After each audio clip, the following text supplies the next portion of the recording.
Os habéis perdido la experiencia de muchas mujeres, también la perspectiva de un hombre, desde la COE, sobre lo que es el liderazgo de la mujer, el inicio, cómo ha ido costando el posicionamiento de la mujer en esos puestos ejecutivos y directivos. ¿Cómo lo estamos logrando? Poco a poco. También llegamos a una conclusión de que la ayuda entre nosotras es vital para no solamente el posicionamiento, sino la consecución del fin último, que es el estar donde nos corresponde, por nuestra cualificación, no por generosidad, sino porque lo valemos tanto y más como el de al lado. Es decir, número, no género. Pues bien, sigamos escuchando vidas, experiencias, y con ello sacaremos conclusiones. Estoy convencida que este foro no va a pasar desapercibido, sino que para todos los que habéis vivido este día de hoy va a ser un foro lleno de perspectiva y sobre todo de concienciación. Y quien nos puede llamarnos a la puerta de la conciencia es nuestra siguiente invitada. Ella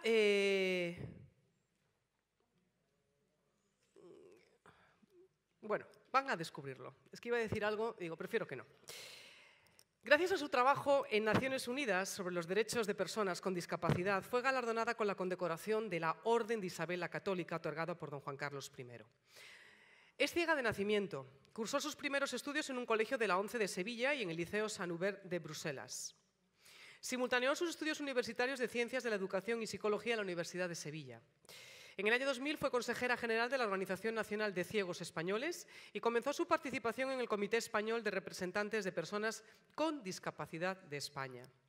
En la actualidad es directora de Relaciones Internacionales de la ONCE y vicepresidenta ejecutiva de la Fundación ONCE para América Latina. Es comisionada para los asuntos de género y representa al CERMI en el Consejo del Real Patronato de la Discapacidad y es vicepresidenta del Foro Europeo de la Discapacidad y presidenta de su Comité de Mujeres. Una auténtica líder. Con todos ustedes está Ana Peláez en este foro LIFEM para hablarnos de referente femenino de superación. Todo oídos. Un fuerte aplauso para ella.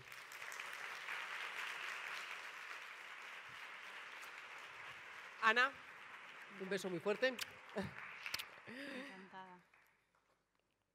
Se lo he movido yo. Espera, aquí, eso es. Convención Internacional sobre los Derechos de las Personas con Discapacidad. Artículo 6. Mujeres con discapacidad. Los Estados partes reconocen que las mujeres y niñas con discapacidad estamos sujetas a múltiples formas de discriminación y a ese respecto debieran adoptar medidas para asegurar que puedan disfrutar, que podamos disfrutar plenamente y en igualdad de condiciones de todos los derechos humanos y libertades fundamentales, de todos nuestros derechos humanos y todas nuestras libertades fundamentales. Los Estados partes tomarán todas las medidas pertinentes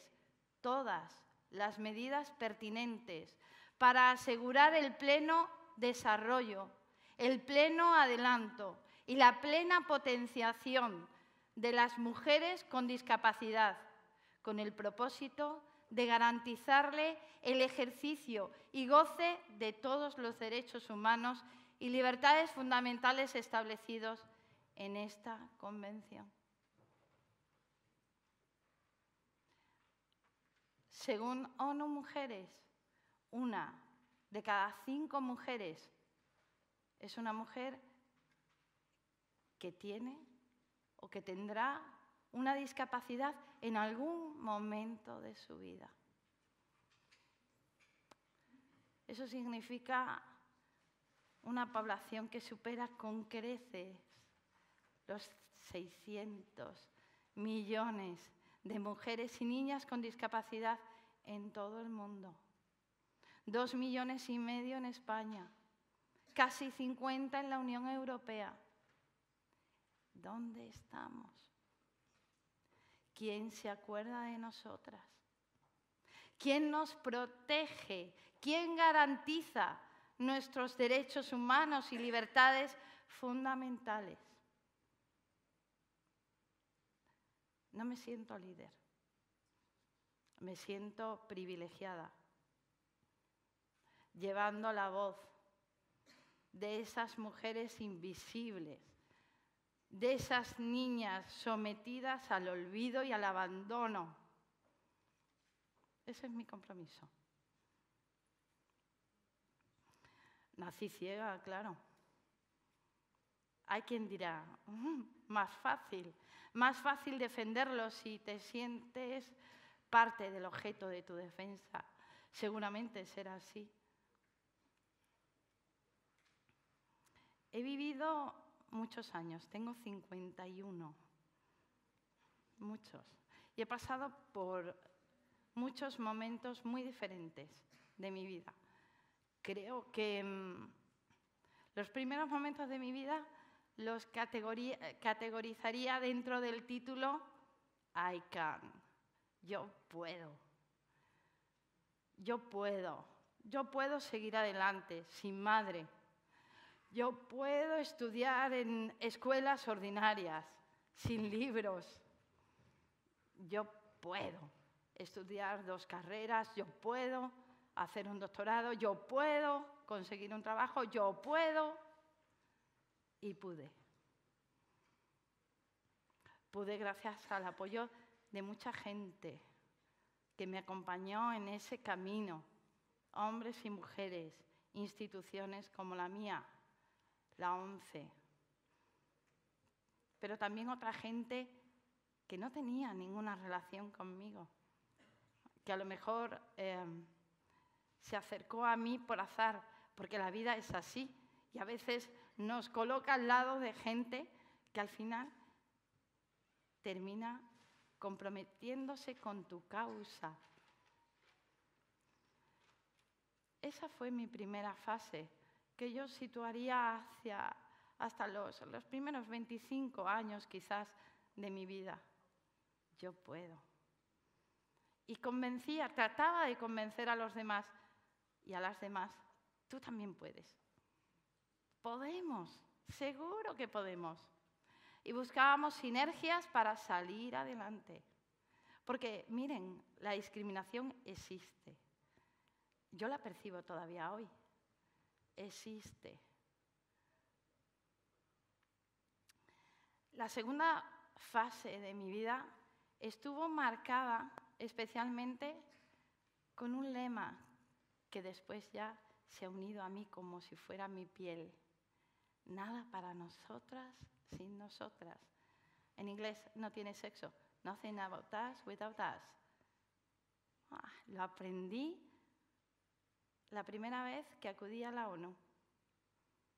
Era el lema que defendía el movimiento global de la discapacidad, que por cierto, entonces todavía no estaba constituido globalmente. Fueron los primeros inicios en ese trabajo que a mí me marcó para el resto de mi vida, para sacar adelante una convención como de la que forma parte el artículo que les he leído, una convención que al final lo único que hace es decir, oigan, mundo, estados, países, sociedad, que los derechos humanos son los mismos para todos y todas. ¿Cuántas horas tuvimos que pasar? ¿Cuántos años? 6 años de negociación. Tuvimos que pasar para convencer a todo el mundo de lo que acabo de decir. Oiga, mire, es que la gente con discapacidad tiene derecho a ir al colegio. Qué difícil de convencer. Oiga, ¿al mismo colegio se va a sentar con mi hijo? ¿Un niño o una niña con síndrome de Down? Pero también ahí aprendí una cosa importantísima. Me di cuenta cuando llegué que nada se hablaba de las mujeres. Me dijeron, no, si realmente aquí se hablan de los disabled. Y nosotras no éramos mujeres, éramos las discapacitadas y, por tanto, entrábamos, ustedes me lo permitirán la expresión, en el saco de la discapacidad. Entonces dije, tenemos que hacer nuestro el nothing about us without us, el nada para nosotros sin nosotros, que era lo que acuñaba el movimiento general de la discapacidad, para llevarlo a las mujeres con discapacidad. Y nosotras, que hasta entonces no habíamos estado consideradas, empezamos, no por mí, sino porque ese sentimiento se unió al sentimiento que ya tenían también otras mujeres en esa negociación internacional, empezamos a conseguir que se nos escuchara. Empezamos a exigir que hubiera un artículo específico que hablara de nosotras, de las mujeres con discapacidad, porque, entre otras cosas, éramos el 60% de las personas con discapacidad. Qué difícil fue aquello. Cuánta incomprensión, cuánta negociación se tuvo que hacer para que derechos fundamentales como el derecho a formar una familia, el derecho a tener un hijo o una hija, también se reconociera en nosotras. Realmente eso me hizo tomar conciencia de que esa discriminación que yo había vivido, que había compartido los años anteriores, se acrecentaba exponencialmente cuando hablábamos de las mujeres y de las niñas con discapacidad. Había incluso un artículo específico sobre protección contra la violencia, la explotación y el abuso, pero nada se decía de las mujeres. Y nada, al final conseguimos apenas decir en ese artículo solamente una leve referencia al género. Entonces empezamos a defender el nada para nosotras sin nosotras en el movimiento general de personas con discapacidad, buscando crear espacios de mujeres. En todo el mundo apenas existen 20 organizaciones de mujeres con discapacidad, todas ellas muy cuestionadas. Cuestionadas porque hemos recibido la crítica de quienes pensaban que queríamos fragmentar el movimiento de la discapacidad. La crítica de quienes pensaban que no éramos mujeres y, por tanto, nuestra identidad femenina quedaba directamente agotada por el concepto de discapacidad que era el predominante en nuestra esencia vital.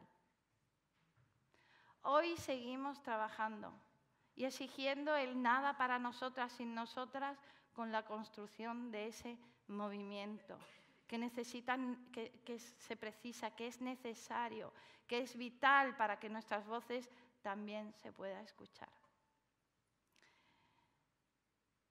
Poco después aprendí otro lema que me ha guiado y que me marca día a día en el trabajo cotidiano y que llevo ya directamente en mi ADN, que tiene que ver con to leave no one behind, no dejar a nadie atrás. Ese es mi compromiso femenino, no dejar a nadie atrás. No dejar atrás a las mujeres sordociegas.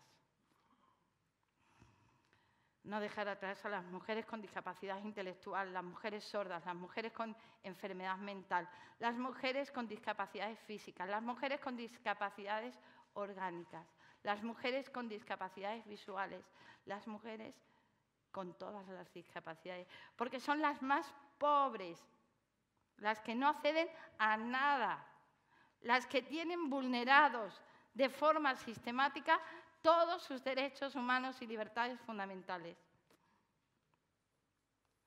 Por eso hay un último eslogan que ahora me guía, una voz para la discapacidad en CEDAW. A Voice for Disability in CEDAW. La CEDAW es la convención que lucha contra todas las formas de discriminación de las mujeres. Yo estoy convencida de que este año, apenas a las puertas de celebrar el 40 aniversario de esa convención que hasta la fecha no nos ha considerado, una voz para la discapacidad será posible. Querida consejera de Familia e Igualdad, querida directora general, querida presidenta de este magnífico foro de encuentro y de liderazgo femenino, gracias por haberme dado la palabra, con la que he tratado de recordar y representar a esas millones de mujeres que nunca van a tener la oportunidad de estar hoy aquí con ustedes. Muchísimas gracias.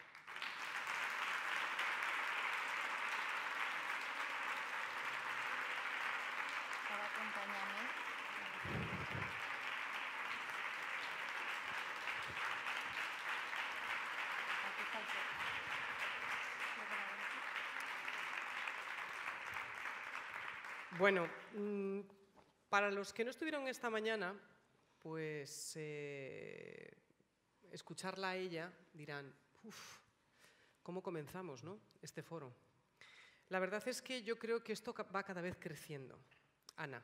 Y no es por tu discapacidad, es también porque creo que a veces yo personalmente no somos conscientes de que todos estamos cualificados de una u otra manera y que la sociedad es muy injusta a la hora de tener esa consideración. Hablas de, te estaba escuchando, y hablas de que te sientes con todos tus derechos vulnerados. Es decir, que las mujeres a las que representas, al igual que a los hombres, evidentemente, por el mero hecho de tener una discapacidad, estáis vulnerados. Este es un foro de liderazgo. ¿Hasta qué punto, ya que consideras que estos derechos es como si no existiesen de cara a la sociedad, hasta qué punto a ti lo que acabas de escuchar durante toda esta mañana, y con perdón de la expresión, te suena a chino? Es decir, ¿estáis los discapacitados en las mismas condiciones que los no discapacitados para ostentar un puesto de alta responsabilidad? ¿Se os tiene en cuenta? ¿Se os valora? Silvia, lo primero que te tengo que decir es que no entiendo por qué, si estamos en un foro de liderazgo femenino, cuando te diriges al tema de la discapacidad, me preguntas en masculino y me dices si los discapacitados estamos... No. Sinceramente pienso que esta, yo sé que no habrá sido tu intención. No, para nada. Es como si digo equipo, pues pero equipo engloba realmente... a mujeres y a hombres. O sea, el discapacitado, entiéndelo en el sentido general de la palabra. Puedo decir las discapacitadas, ¿vale? Yo lo estoy hablando en el mundo del discapacitado. Lo estoy haciendo mundo del discapacitado. Si lo quieres, evidentemente, lo vamos a llevarlo al mundo de la mujer. Pero yo estoy hablando del mundo del discapacitado. Yo prefiero hablar de personas con discapacidad y, en este caso, de mujeres con discapacidad.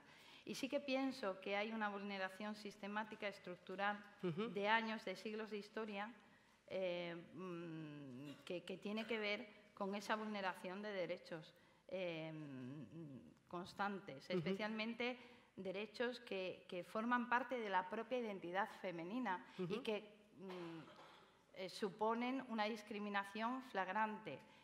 Muchas mujeres con discapacidad, por el hecho de tener una discapacidad, se ven sometidas, por ejemplo, a incapacitaciones legales que se producen justo antes de sufrir una esterilización no conocida o no consentida. En España, por ejemplo, hay una inmensa mayoría de personas con discapacidad que son mujeres y precisamente que no van a tener el derecho al voto porque alguien ha decidido por ellas hacerles un ligamento de trompas.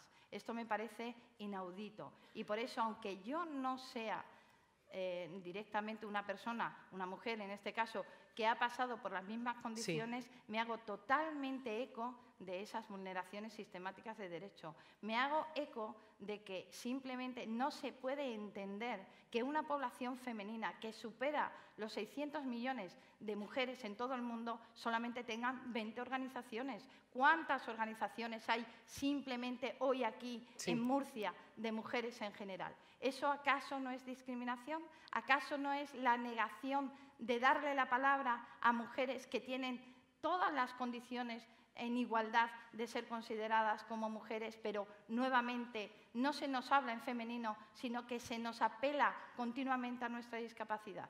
Así lo pienso.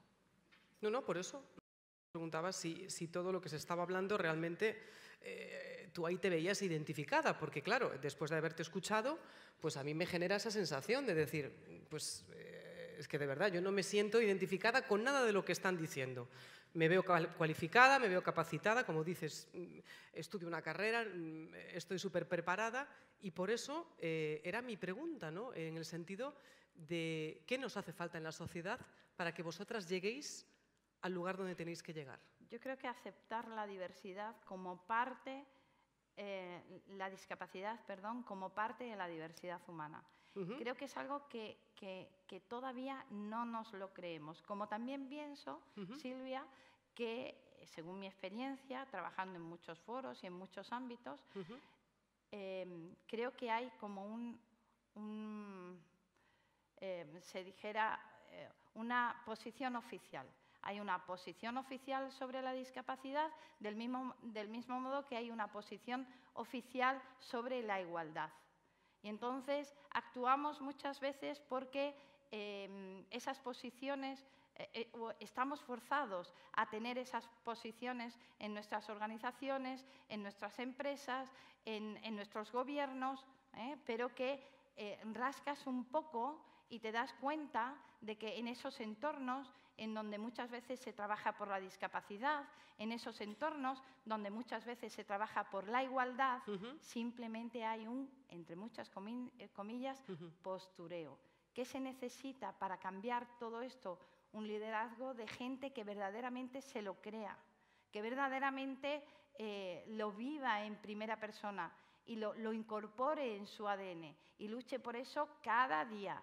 Yo el tema de las mujeres, lamentablemente, me dedico a él muy poquito tiempo de mi día, porque trabajo y tengo otras responsabilidades, como se ha comentado, vinculadas al ámbito de las relaciones internacionales, de la discapacidad en general, etc. Pero creo que si realmente el motivo de tu lucha y de cómo te has construido como persona te permea realmente, y a mí yo tengo el inmenso privilegio de que me ha permeado para bien y para mal, eso al final se transforma en que en cualquier cosa que hagas en tu vida, de lo que sea, va a salir a relucir. Yo tengo una hija que tiene 11 años y no me he propuesto con ella para nada ni el tema de la discapacidad ni el tema de la igualdad.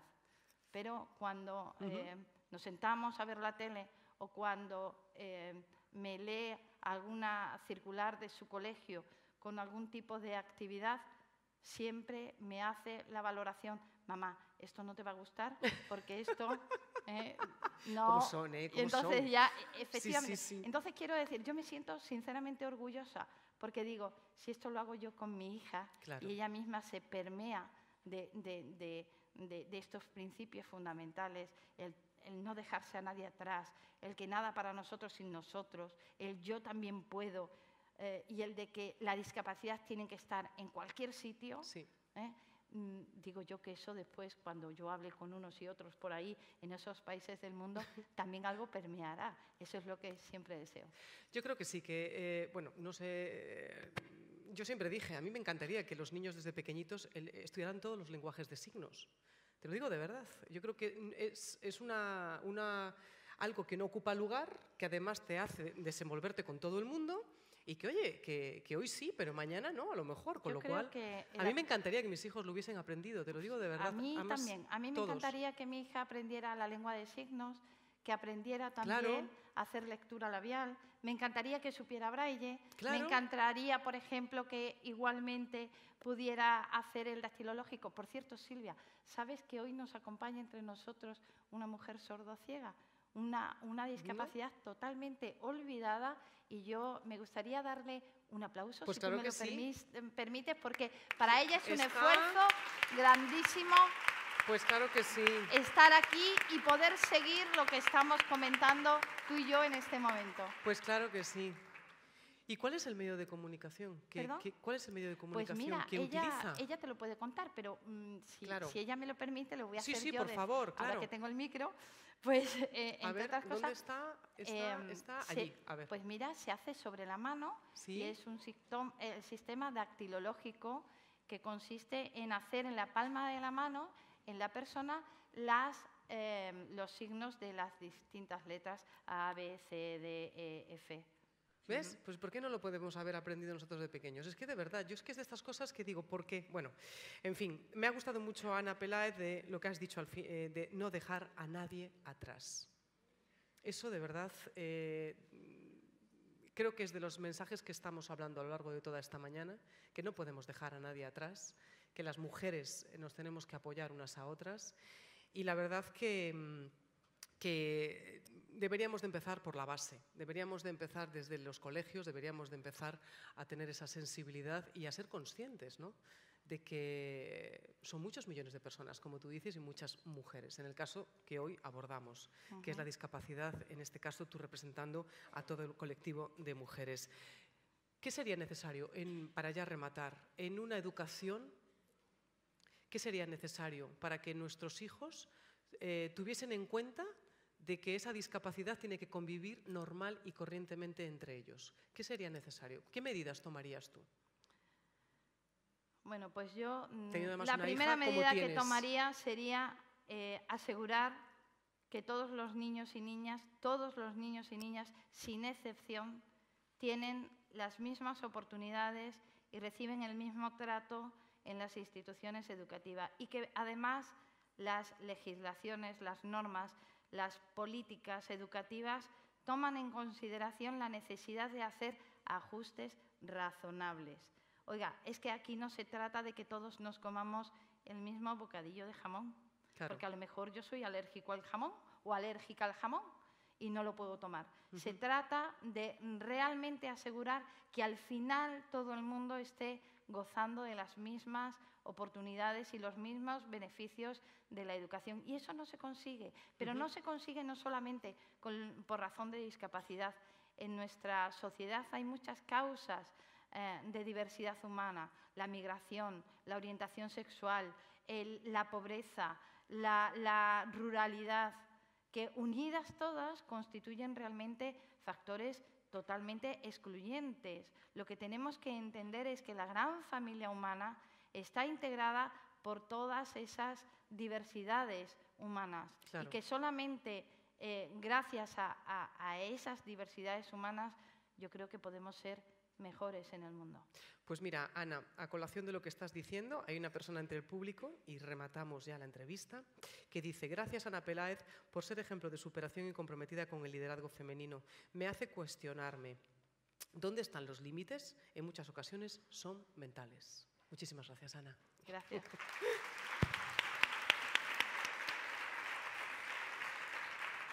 Gracias. A ti.